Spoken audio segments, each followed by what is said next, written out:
Hi, I'm Jonathan Metter here at PIKO America with a bunch of beautiful American freight cars that you may not know much about.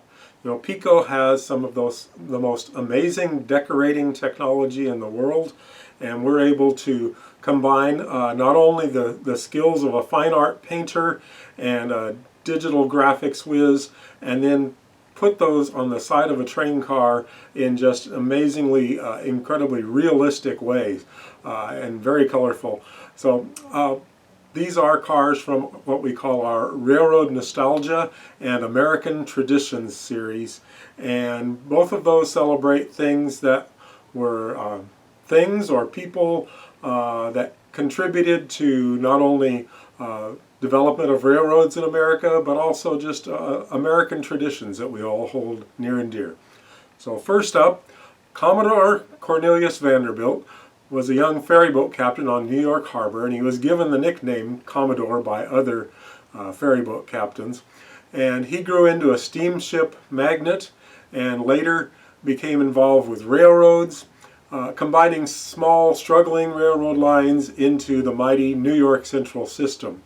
And he was called one of the railroad robber barons by many people at the time.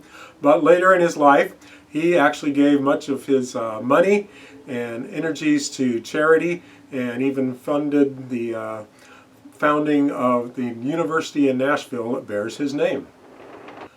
Elijah McCoy was a mechanical engineer born in 1844, and he invented and improved many devices and held 57 patents to his name. And the most famous, perhaps, of these was an automatic lubricator device, which came to be in almost every railroad steam locomotive by the turn of the century in the end of the 1900s. And it's said that engineers concerned about inferior devices being substituted would actually demand that devices be the real McCoy, which came to be a popular expression in American culture. Betsy Ross may or may not be a piece of American folklore sewing the first flag, but the resolution regarding the American flag is definitely recorded for posterity, that the flag of the United States be 13 stripes alternating red and white, that the Union be 13 stars white in a blue field, representing a new constellation. And these words near the beginning of the Declaration of Independence are well known. We hold these truths to be self-evident, that all men are created equal, that they are endowed by their Creator with certain inalienable rights, that among these are life, liberty, and the pursuit of happiness.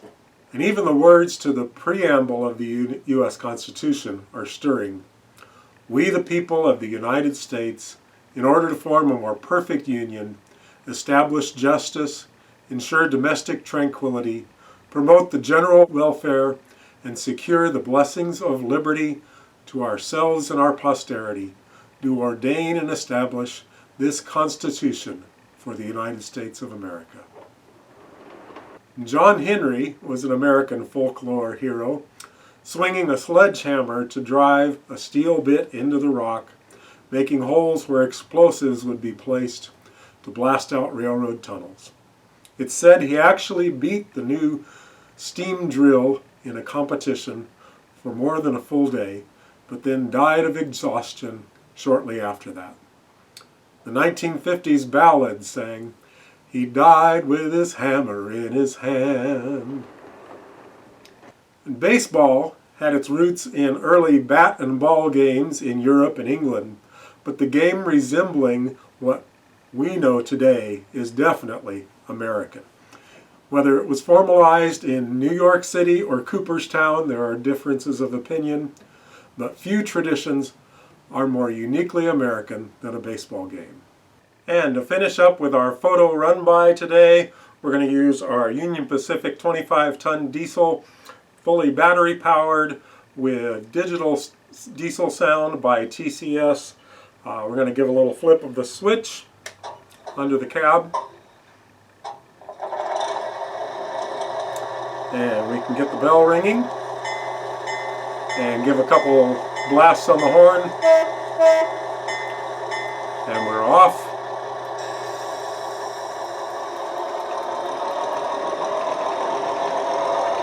It's a small but mighty locomotive pulling all 7 cars. Thanks for watching.